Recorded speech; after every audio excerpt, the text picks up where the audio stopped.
तुम्हाला वाटत असेल काय असा काय बसलेला आहे, पण मी 16 तास ड्युटी करून आल्यामुळं माझी आलो. तुम्ही विचार करता 16 तास ड्युटी कसं काय? कारण की माझा तो डिलिव्हरी आहे, तो आजारी पडलेला आहे, त्याची 8 तास ड्युटी पण मला करावं लागली. मग एक गोष्ट विचार केला की मागच्या 2 आठवड्यापासून एक न्यूज येते की 12 तास कंपल्सरी ड्युटी, 12 तास कंपल्सरी ड्युटी. तुम्ही विचार करा, 8 तास ड्युटी केल्यानंतर लोक खुश नाहीत. 8 तास ड्युटी मध्ये लोकांची मेंटल हेल्थ, पर्सनल हेल्थ आणि वर्क लाईफ बॅलन्स मेंटेन होत नाहीये. लोकांच्या घरामध्ये अजूनही बंधन तंटे चालू आहेत, कारण की ना कॉर्पोरेट एम्प्लॉय ना खुश नाही. कंपनीची चिडची फ्रस्ट्रेशन आहे तो घरी येऊन काढतोय. विचार करा, 12 तासाची फ्रस्ट्रेशन जेव्हा तो घरी काढणार तर नातं संबंध टिकणार आहे. बाबासाहेबांनी आपल्याला 8 तासाचं नियम यासाठी लागू केलेले होते कामाचे, कारण की 8 तास वर्किंग, 8 तास तुम्हाला पर्सनल लाईफला आणि 8 तास तुमच्या आरोग्यासाठी दिलेले होते. पण गव्हर्नमेंट काहीतरी नवीन नवीन रूल आल्यामुळे याचा जे कॉर्पोरेट पर्सन्स आहेत त्यांच्यावरती किती इम्पॅक्ट, याचा कधी विचार केलाय का? कॉर्पोरेट माणूस 6 आठवड्यातनं एकदाच दाढी बनवतो, त्याला वेळच भेटत नाही. बाकीच्या वेळेस एकदाच आठवड्यातनं जे बॅचलर राहणारे पुढे ते कपडे धुत आहेत अख्ख्या आठवड्याभराचे. एकदाच कुठेतरी फिरायला जात आहेत. आता फिरायला जाणारे पण लोक जे आहेत ना, IT वाल्यांची ते बिचाऱ्यांची हालत एवढी खराब असते की ते पूर्ण 6 दिवस इतके भयंकर काम करतात. ते आधीच फ्रस्ट्रेशन आहे. आता मागे किती IT इंजिनियर लोकांनी आत्महत्या केली वर्कलोडमुळे.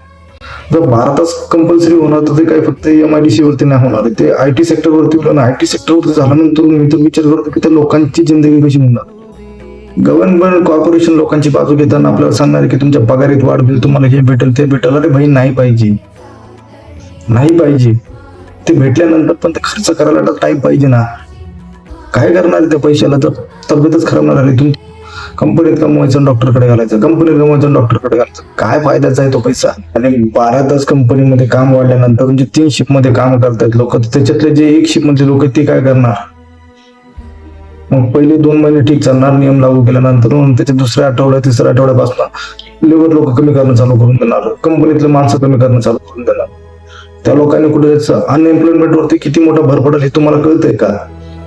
गव्हर्नमेंट वाले काही एखाद्या EC मध्ये बसून काही डील फिक्स करत असतात करोडो रुपये बघून.